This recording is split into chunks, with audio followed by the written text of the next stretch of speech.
ॐ तव कथामृतं तप्तजीवनं कविभिरीडितं कल्मषापहं श्रवणमङ्गलं শ্রীমদাততম ভুবি গৃণন্তি এ ভুরিদা ইয়ানাহ।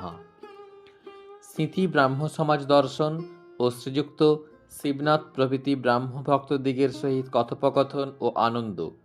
প্রথম পরিচ্ছেদ। উৎসব মন্দিরে শ্রীরামকৃষ্ণ।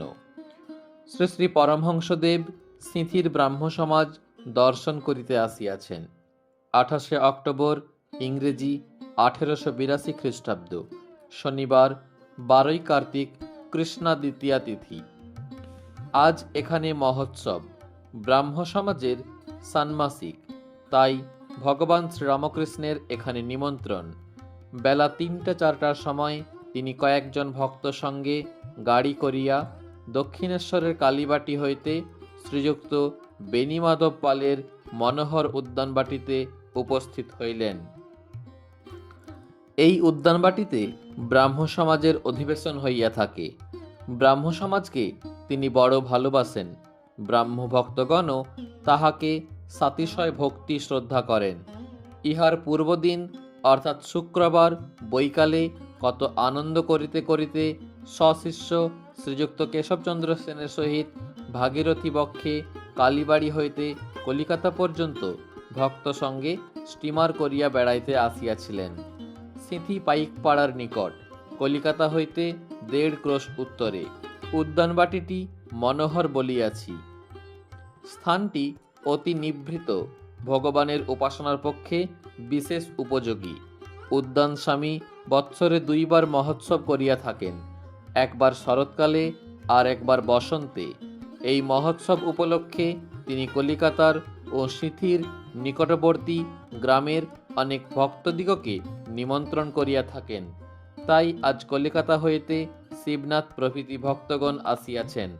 তাহাদের মধ্যে অনেকেই প্রাতঃকালে উপাসনায় যোগদান করিয়াছেন, আবার সন্ধ্যাকালীন উপাসনা হইবে, তাই প্রতীক্ষা করিতেছেন।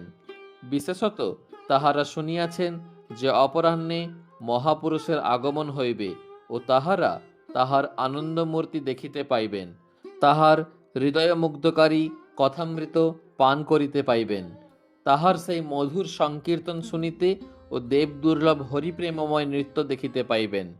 অপরাহ্নে বাগানটি বহু লোক সমাকীর্ণ হইয়াছে। কেহ লতামণ্ডপচ্ছায়ায় কাষ্ঠাসনে উপবিষ্ট, কেহ বা সুন্দর বাপিতটে বন্ধু সমভিব্যাহারে বিচরণ করিতেছেন। অনেকেই সমাজগৃহে শ্রীরামকৃষ্ণের আগমন প্রতীক্ষায় পূর্ব হইতেই উত্তম আসন অধিকার করিয়া বসিয়া আছেন। উদ্যানের প্রবেশদ্বারে পানের দোকান, প্রবেশ করিয়া বোধহয় যেন পূজা বাড়ি। রাত্রিকালে যাত্রা হইবে। চতুর্দিক আনন্দে পরিপূর্ণ। শরতের নীল আকাশে আনন্দ প্রতিভাসিত হইতেছে। উদ্যানের বৃক্ষলতা গুল্ম মধ্যে প্রভাত হইতে আনন্দের সমীরণ বহিতেছে। আকাশ, জীবজন্তু, বৃক্ষলতা যেন একতানে গান করিতেছে। আজ কি হরষ সমীর বহে প্রাণে, ভগবত মঙ্গল কিরণে। সকলেই যেন ভগবত দর্শন পিপাসু। এমন সময়ে শ্রী শ্রী পরমহংসদেবের গাড়ি আসিয়া সমাজগৃহের সম্মুখে উপস্থিত হইল। সকলে গাত্রোত্থান করিয়া মহাপুরুষের অভ্যর্থনা করিতেছেন। তিনি আসিয়াছেন, চারিদিকের লোক তাহাকে মণ্ডলাকারে ঘেরিতেছে। সমাজগৃহের প্রধান প্রকোষ্ঠ মধ্যে বেদী রচনা হইয়াছে, সে স্থান লোকে পরিপূর্ণ। সম্মুখে দালান, সেখানে পরমহংসদেব সমাসীন, সেখানেও লোক। আর দালানের 2 পার্শ্বস্থিত 2 ঘর, সে ঘরেও লোক। ঘরের দ্বারদেশে উদ্গ্রীব হইয়া লোকে দণ্ডায়মান। দালানে উঠিবার সোপান পরম্পরা এক প্রান্ত হইতে অপর প্রান্ত পর্যন্ত বিস্তৃত। সেই সোপানও লোকে লোকাকীর্ণ। সোপানের অনতিদূরে 2-3টি বৃক্ষ, পার্শ্বে লতামণ্ডপ, সেখানে কয়েকখানি কাষ্ঠাসন। তথা হইতেও লোক উদ্গ্রীব ও উৎকর্ণ হইয়া মহাপুরুষের দিকে দৃষ্টিপাত করিতেছে। সারি সারি ফল ও পুষ্পের বৃক্ষ, মধ্যে পথ। বৃক্ষ সকল সমীরণে ঈষৎ হেলিতেছে, দুলিতেছে, যেন আনন্দ ভরে মস্তক অবনত করিয়া তাহাকে অভ্যর্থনা করিতেছে। ঠাকুর পরমহংসদেব হাসিতে হাসিতে আসন গ্রহণ করিলেন। এখন সব চক্ষু এককালে তাহার আনন্দমূর্তির উপর পতিত হইল।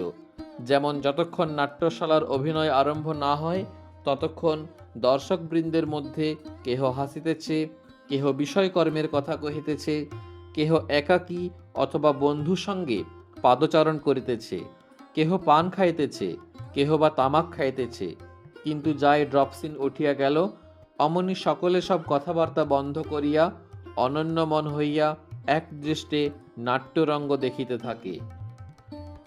অথবা যেমন নানা পুষ্প পরিভ্রমণকারী ষট পদবৃন্দ পদ্মের সন্ধান পাইলে অন্য কুসুম ত্যাগ করিয়া পদ্মমধু পান করিতে ছুটিয়া আসে।